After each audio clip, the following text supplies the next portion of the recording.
How to link Zooba with Facebook. Hi everyone, welcome back to another video from Crazy Gamer.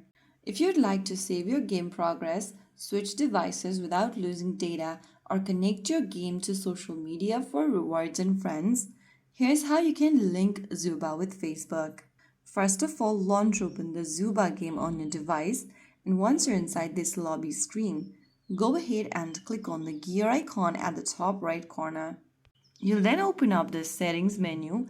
Under account, you'll see the connect with Facebook option. Just tap on the Facebook Connect logo.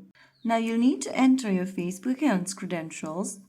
Go ahead and enter your Facebook email and password or phone number and log into your account by entering the correct credential. Once you're signed in, you'll see this pop-up menu where you'll need to tap continue.